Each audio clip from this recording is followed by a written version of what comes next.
Good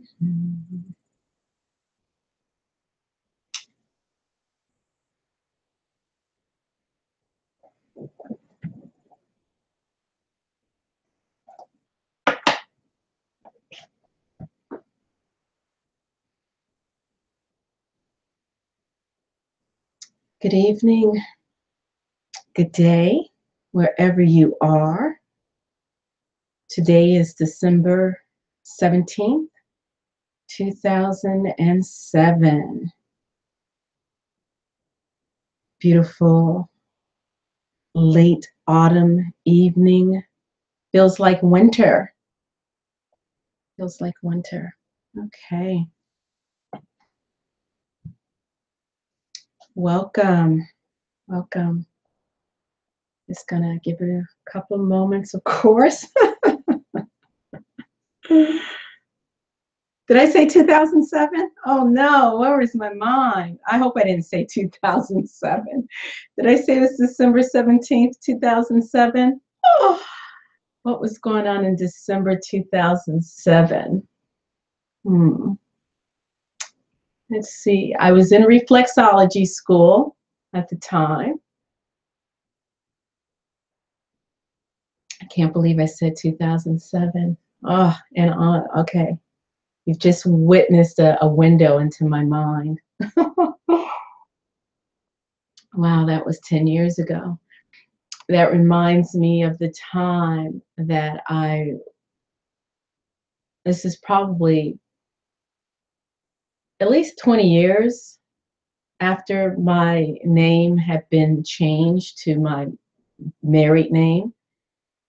And I remember signing a paper and signing my maiden name on the paper. That was crazy. That was crazy. It's okay. Welcome. Welcome, Christina, Chris, and Lee. Just sipping on some lemongrass tea, waiting for my lemon balm. I don't know if any of you had tried lemon balm tea. Is amazing, especially if you're feeling really stressed and feel like you're coming down sick with something. Get some fresh lemon balm and simmer it, and you will be in heaven. So welcome, everyone. Okay, so I'm going to go ahead and invite the chimes. Hope everyone has had a beautiful day. Beautiful day. It's been a beautiful day. So take a nice deep centering breath, and we enter into this moment, this sacred space, this sacred circle with our energy and intent. Welcome, welcome. And as you can see, I am all bundled up, for this evening. So we're going to bring out our 4 agreement cards. Let's pull one for this moment and see what we come up with. What does Don Miguel Ruiz want to share with us in this moment? We'll go ahead and shuffle the deck.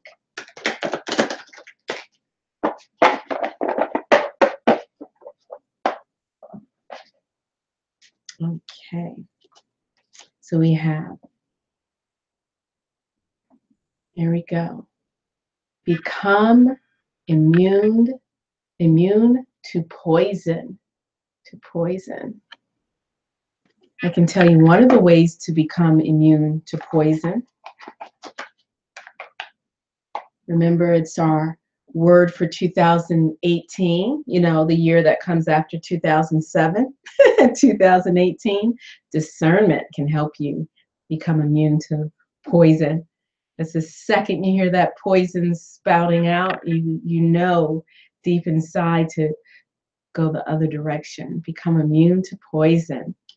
And this is, don't take anything personal.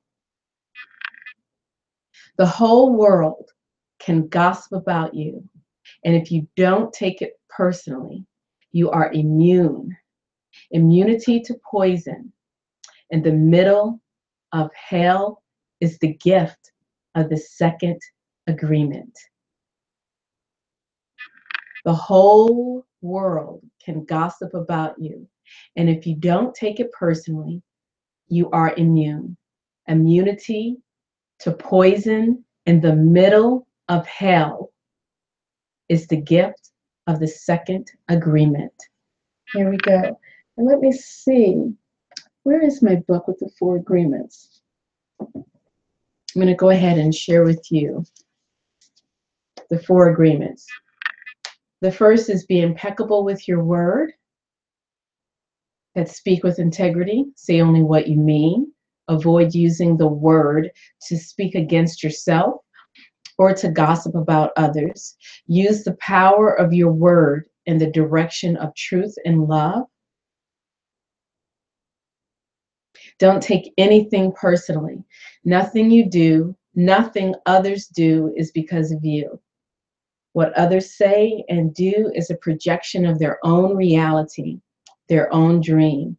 When you are immune to the opinions and actions of others, you won't be a victim of needless suffering. The third agreement, don't make assumptions. Don't make assumptions. Find the courage to ask questions and express what you really want. Communicate with others as clearly as you can to avoid misunderstandings, sadness, and drama. With just one agreement, you can completely transform your life. And the last but not least, always do your best. Your best is going to change from moment to moment. It will always be different when you are happy as opposed to sick. Under any circumstances, simply do your best and you will avoid self-judgment, abuse, and regret. And that's one of the 4 agreements. Don't take it personally. Okay. All right. So this evening, I wanted to introduce you to Kuan. And before we become introduced to the many facets of Kuan, I will be sharing from this book, Kuan, Accessing the Power of the Divine Feminine. And that's by Daniela Schenkner. Okay, but before we get there, we're going to do a little reading from the Tao Te Ching. The Tao Te Ching by Tia Fu Feng and his wife, Jane English. So we're going to read from chapter 46. When the Tao is present in the universe, the horses haul manure. When the Tao is absent from the universe, war horses are bred outside the city. There is no greater sin than desire, no greater curse than discontentment, no greater misfortune than wanting something for yourself. Therefore, he who knows that enough is enough will always have enough.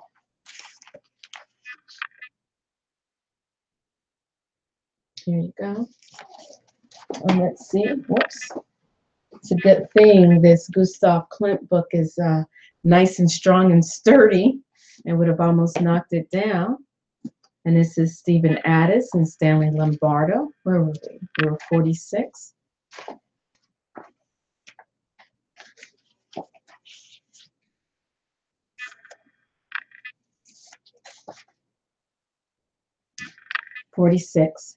Tien Hisia Yu Dao.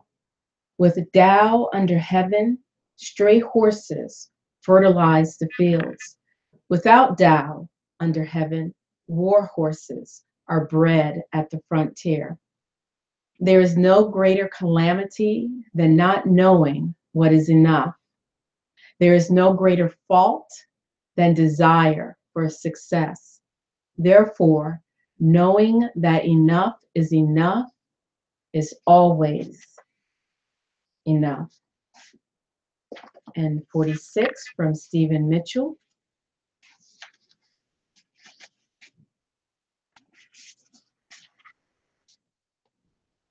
When a country is in harmony with the Tao, the factories make trucks and tractors. When a country goes counter to the Tao, warheads are stockpiled outside the cities. There is no greater illusion than fear, no greater wrong than preparing to defend yourself, no greater misfortune than having an enemy. Whoever can see through all fear will always be safe. And last but not least, Tao Te Ching, translated by John C.H. Wu.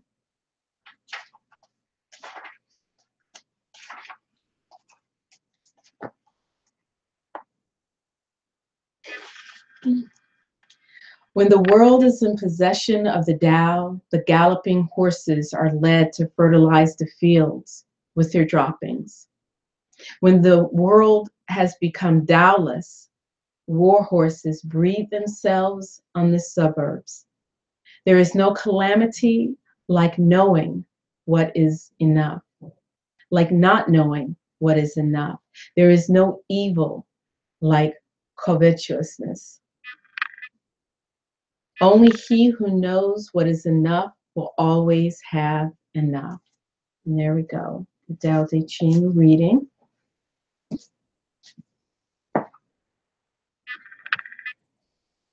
Welcome, everyone. So I'm going to bring up this image for you. And before I do, as I mentioned, we're going to talk about the Bodhisattva, Bodhisattva Kuan Yin, who is considered to be the Chinese goddess of compassion and mercy. And I have up here, this is one bronze statue of Kuan Yin and a little ceramic statue of Kuan Yin. And we've also been introduced to another image of Kuan Yin from our goddess oracle deck. And she represents compassion and mercy. And Kuan Yin is derived from the Indian Bodhisattva Avalokiteshvara, which in one time in Indian history was considered to be male.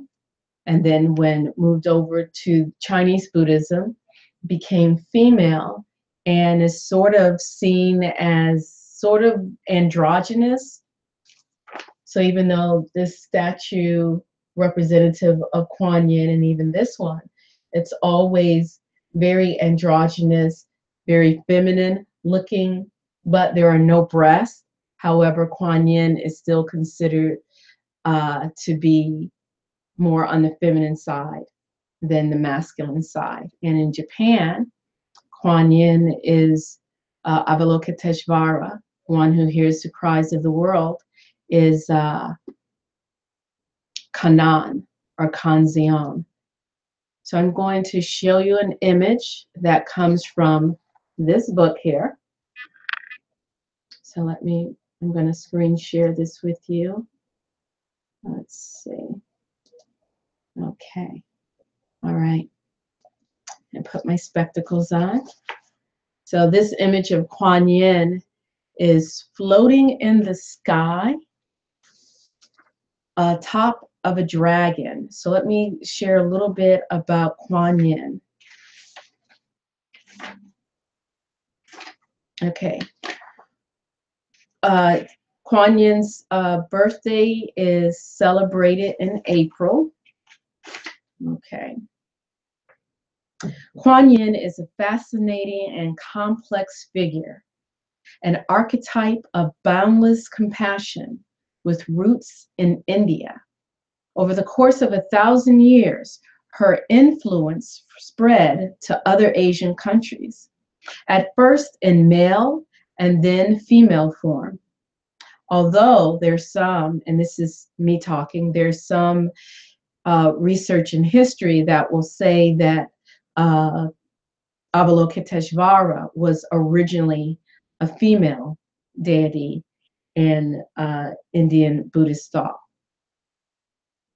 Today, she reaches people in most parts of the world, but why does she resonate so strongly with people everywhere? Kuan Yin represents the bodhisattva ideal. In Buddhist tradition, bodhisattvas are enlightened beings who have attained the wisdom of Buddhas. And as I've mentioned before, Buddha simply is a title for one who is awakened. And Buddha comes from the root word bodhi, which means seed. Okay, back to the book. Let's see, where was I?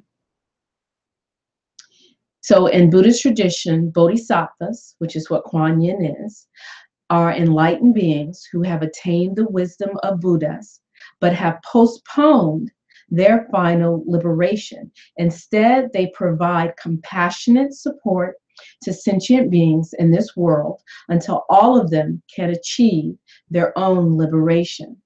Ancient scriptures describe the moment when Kuan Yin became a bodhisattva as she stood at the threshold to nirvana. The cries of pain and suffering emanating from the world touched her compassionate heart, and she could not bring herself to leave it, to leave the world.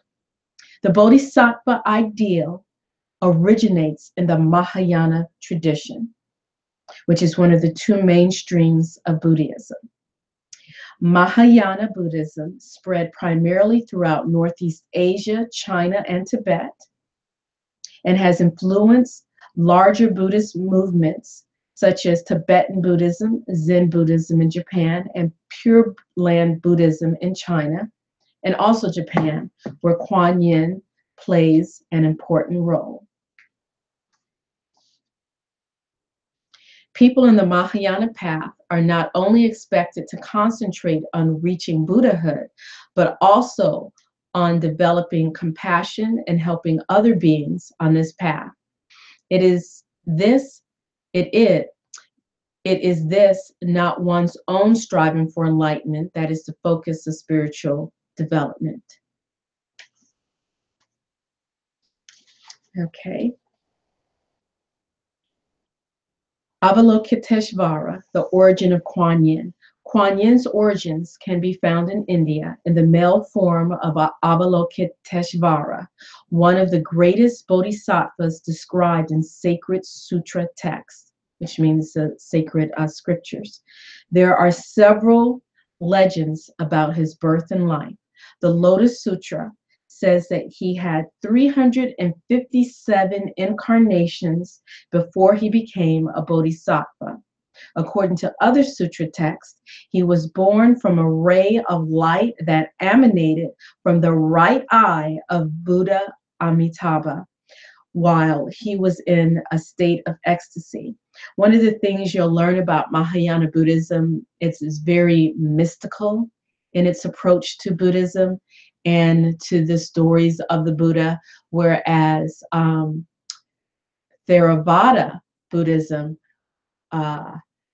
which is where you tend to have a lot of monks and not really lay ministers like in the Mahayana tradition, is more pragmatic and practical, and it's very much about one's own liberation and focusing on itself. And Mahayana is more of the bodhisattva tradition, more of gaining enlightenment, not just for yourself, but for helping others. When Avalokiteshvara was born, he held a lotus in his hand and spoke the mantra, Om Mani Padme Hum, translated as Om, the jewel in the lotus. This mantra and the lotus symbol were later connected to the female Kuan Yin as well. Avalokiteshvara will play an important role in the distant future, as it is predicted that one day when Buddha Amitabha, which is the Buddha of infinite light and life, has finally reached nirvana, Avalokiteshvara will take over his position to become Maitreya, the Buddha of the coming age. And I'm just going to recite the Bodhisattva vow. All beings without number, I vow to liberate. Endless blind passions, I vow to uproot. Dharma gates beyond measure, I vow to penetrate. The way of the Buddha, I vow to attain. So the image you have in front of you comes from this book, Kuan Yin, Accessing the Power of the Divine Feminine. And in this book, there are, let's see, let me get to the last page. All right, almost there. Okay, there we go. There are 33 manifestations of Kuan Yin. 33. So that's for those of you who are into numbers, gematria, numerology, all of that. We all know that there is a significance to the number 33. So this particular Kuan Yin that we are viewing right now, this is called the Dragon Head Kuan Yin. And she is the Kuan Yin of power. Okay? And her key word is power. And as you can see, she's floating in the clouds on the back of a blue dragon. And I will read her story. Kuan Yin glides through the clouds, riding on a dragon. The dragon's head symbolizes her magical powers, which help her to free people from suffering.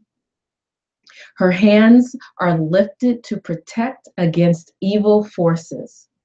So that's the mudra, to help protect from evil forces. In Chinese culture, the dragon is a lucky animal. In fact, it is the king of the animals and represents wisdom, strength, transformation, and deep spirituality. Like Kuan Yin, the dragon can move in the sky, in the water, and on earth, transforming as required and undetected in the world of humans. We too share some of this ability to transform. For example, we change into the appropriate attire for our professions or for social occasions. This principle of self-transformation applies to our mental and emotional lives as well. In certain situations, we may change internally into unconscious and weak beings, allowing ourselves to be trapped, forgetting that we are in fact powerful dragons. There is a Chinese legend about a dragon emperor who connects with Kuan Yin through gratitude when the goddess saves his son. His son had changed himself into a fish and was soon caught by a fisherman who wanted to sell him at the market. But Kuan Yin freed him, and the grateful emperor rewarded her with a luminescent pearl. The emperor's granddaughter, Lung Nu, brought the pearl to Kuan Yin and became so fascinated by her that she chose to become her disciple. So there you have it. This is the dragon-headed Kuan Yin, and she is all about power. So whenever you find yourself in a state where you feel less than, where your self-esteem has plummeted, where you're having some fear, Kuan Yin, in the form of the dragon-headed Kuan Yin, is there for you to call upon. And here is her meditation, her contemplation. Turn to dragon-headed Kuan Yin when you want to escape from the prison of your thoughts and emotions. Ask her to free you so you can regain your dragon power and open yourself to your true potential. So that is what the dragon-headed Kuan Yin reminds us of, of our own innate power and our ability to transform, our ability of self-transformation, and as well as our ability to transmute whatever situation we are dealing with, the emotions that come along with it, to transmute that energy into our own power. So there you go. The dragon-headed Kuan Yin. And here you go. Here's the book I was reading from, in case you might want to do a screen save. And again, I was reading from Kuan Yin, Accessing the Power of the Divine Feminine.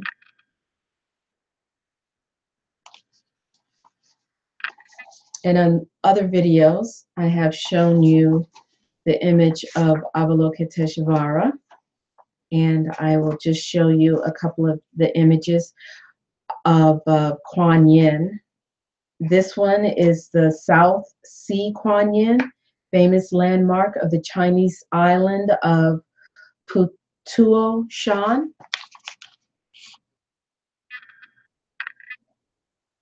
So there's one Kuan Yin. As you can see, let's see, I have 1, 2, 3, 4,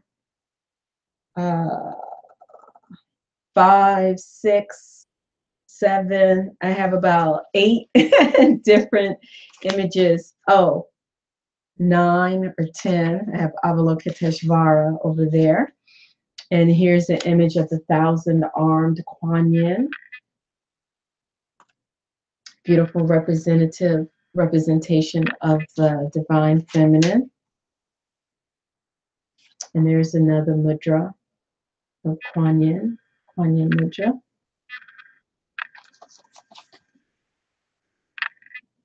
Let's see, what are the other statues on my table? This is a little tiny Kuan Yin. This is Healing Buddha. This is Medicine Buddha or Healing Buddha. And this one is my Mary statue. My father sent this to me recently. I really love images of the divine feminine. For me, it's not having statues to worship. I don't worship statues, but it's more like a physical representation of an ideal. And for me, Kuan Yin and the Mary, they represent compassion. So I'm always trying to, you know, there's sometimes I fail, but I like to try to cultivate more compassion in my life, more compassion for myself.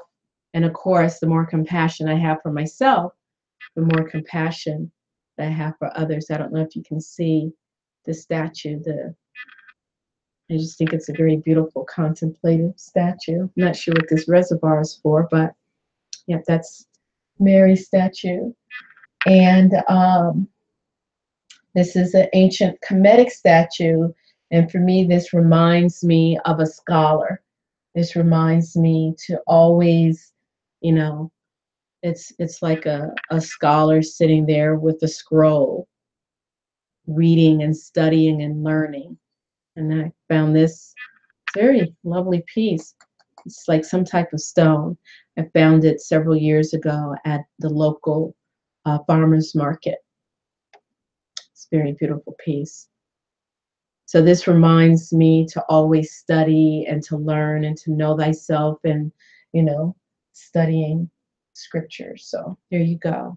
That was for Recovering Soul, who asked what were the different statues that I had up on my table. And let's see. Here's another image of Kuan Yin. And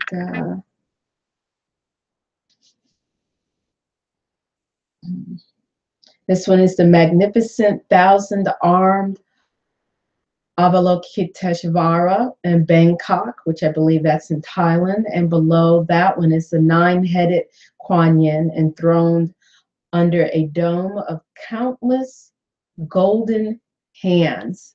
Wow.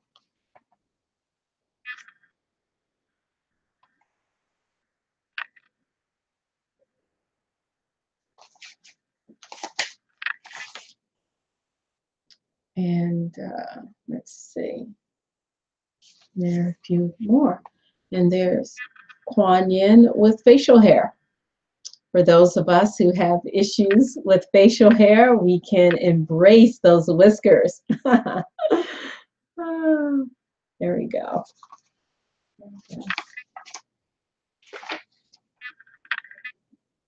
And here's a few more images, lovely images of Kuan Yin.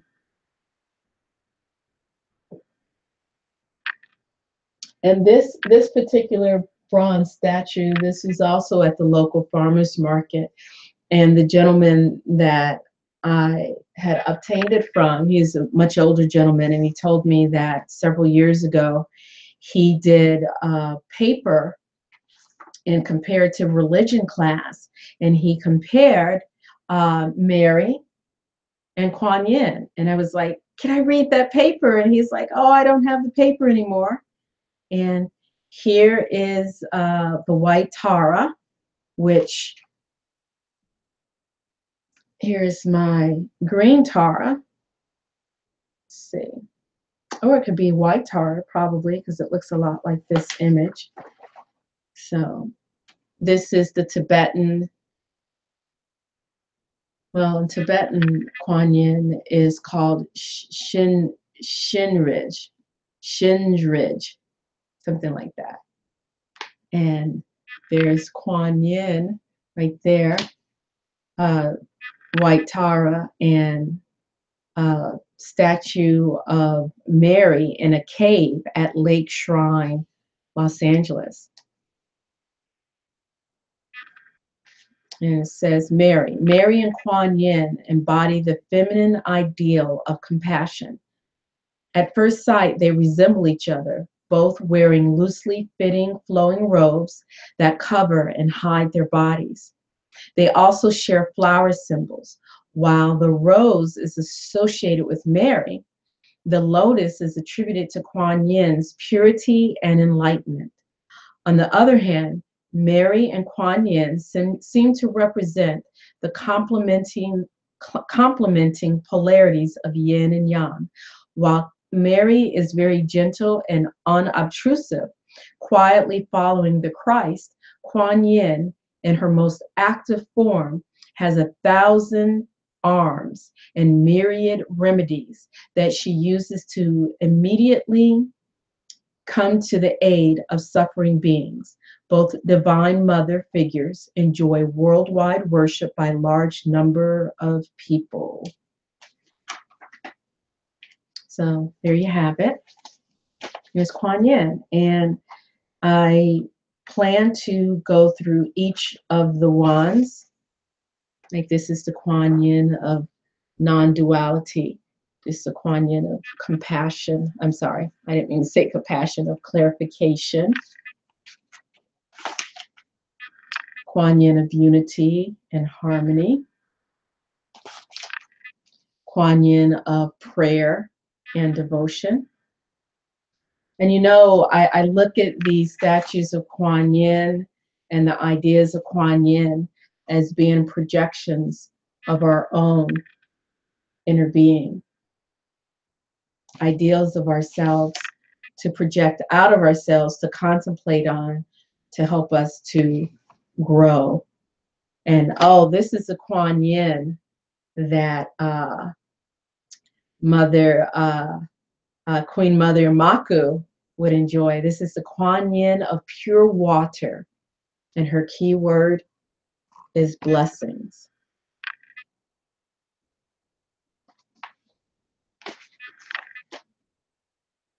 And Mother Kuan Yin, another one of my favorite poses with the lotus blossom, sitting on the lotus. And even on this statue, she is also sitting on the lotus. So there's so many different. Oh, here's the Kuan Yin of courage. Here you go. And the white tiger. Kuan Yin of the Sutras of Impermanence. And there, if you look on my channel, down a couple, you will find a video from the Heart Sutra, which is Kuan Yin Sutra, Avalokiteshvara Sutra. And it's a very beautiful chanting of the sutra done by a Chinese artist. I think her name is Amy, I can't remember her name, Imchi O or something like that, but go ahead and look in the archives and you will find it. So I hope that your contemplation of Kuan Yin helps you to remember your own inner compassion and your fearlessness. And I think there is a Kuan Yin on turtle who sits on a turtle. I'm pretty sure there is, Recovering Soul. Let me see if I see her in this book. Let's see. There's the Kuan Yin of creativity with the children. I'm sure I've seen a Kuan Yin on a turtle before. May not be able to find her in this book. I don't know. Oh, there's one on a ginormous catfish. At least it looks like a catfish to me. And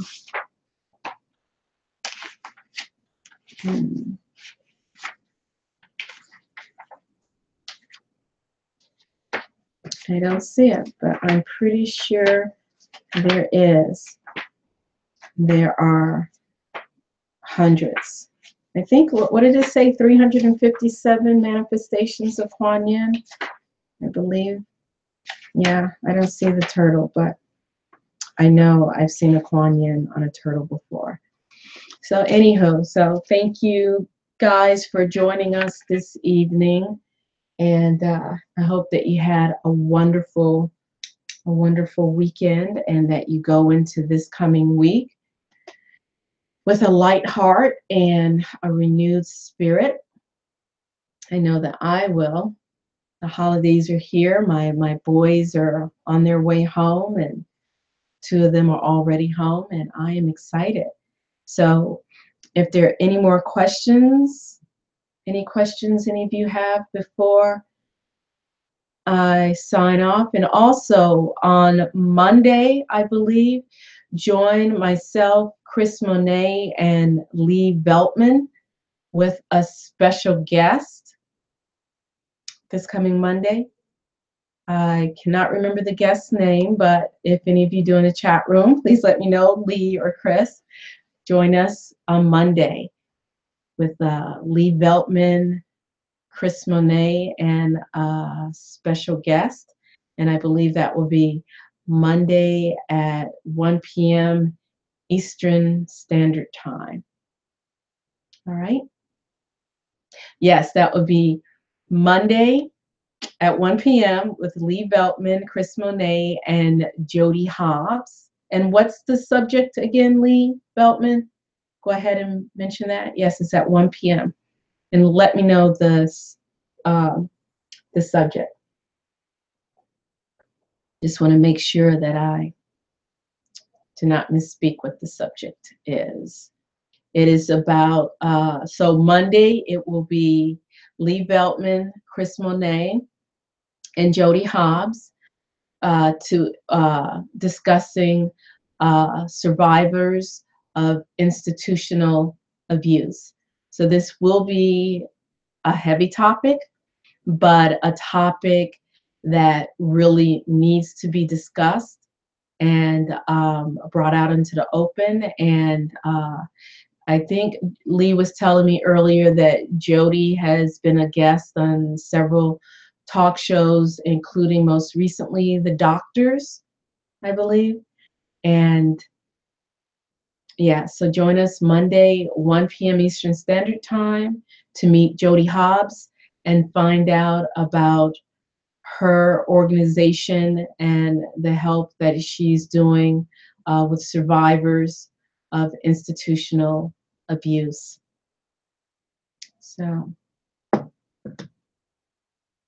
yes, that is a deep topic. And I hope soon, either right after the holidays or sometime in the new year, to have Queen Mother Imaku back again and hopefully have the fabulous urban herbalista Cherise Sledge Thomas to join us as well.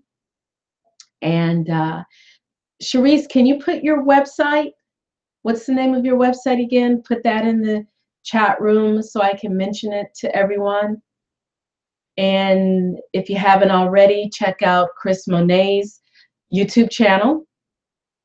She talks a lot about discernment, which is what our topic was earlier today. And check out Conscious Tone 313's YouTube channel. And Cherise Sledge Thomas is the founder of, is it Herb Culture University, where she teaches herbalism class. And if there's another website as well, Cherise, go ahead and, I don't know if she's still on, but I'll give it a few moments, see if she puts her website in, and I'll see if I can find her website online. Let's see.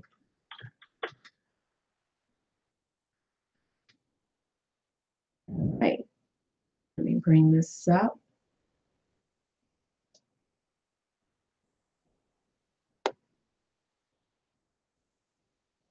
So Cherise Sledge Thomas, here is her Herb Culture University. I'm going to bring that page up.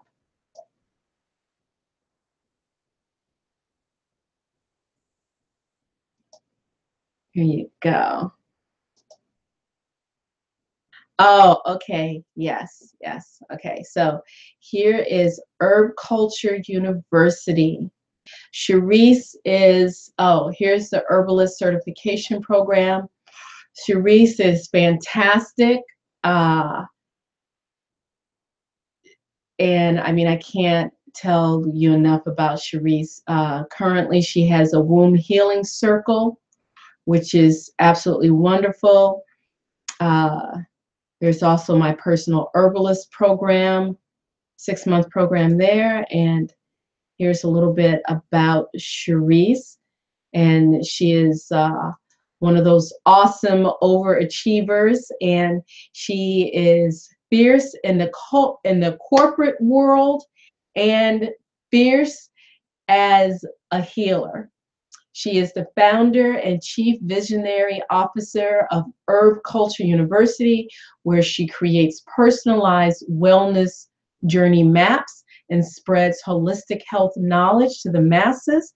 She is known as the suburban herbalista because her place of residence and life experiences have shaped her unique brand of herbalism. Cherise's herbal studies are rooted in experiences with her root-working grandmother and a host of wise women in her community. To complement her grassroots herbalist education, she earned health coaching certifications from the Institute for Integrative Nutrition and the International Association for Health Coaches. She also holds a bachelor's degree in liberal arts with a focus on women's studies from the Ohio State University and a master's of business administration from Franklin University with a focus on organizational leadership and management. And let me tell you, Cherise is awesome. That's all I can tell you. She is awesome. She Her videos are spectacular. They're very engaging. She's very personable, personal, and very compassionate. And over the past 4 or 5 years, I have had the pleasure of learning from her and sharing with her. Yes, yes, yes, yes. Okay, so there we go. So check out her website, herbcultureuniversity.com, and you can also find her on Facebook. So there you have it. There you have it. Okay. All right. So any last comments before we head off for this evening? And I'm going to go ahead and send out those emails immediately and hopefully get Sophia Stewart back on soon as well. Okay. So let's take a moment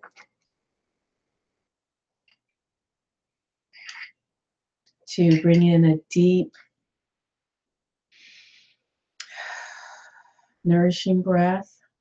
Take a moment to remember our ancestors and all those who have transitioned before us.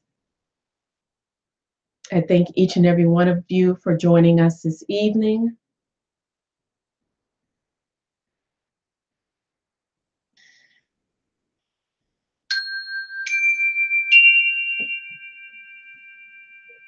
Don't forget to join us on Monday for another installment with Lee Beltman and Chris Monet. We'll be joined by Jody Hobbs, discussing the survivors of institutional abuse. Until then, I wish you peace and great bliss. Have a good evening.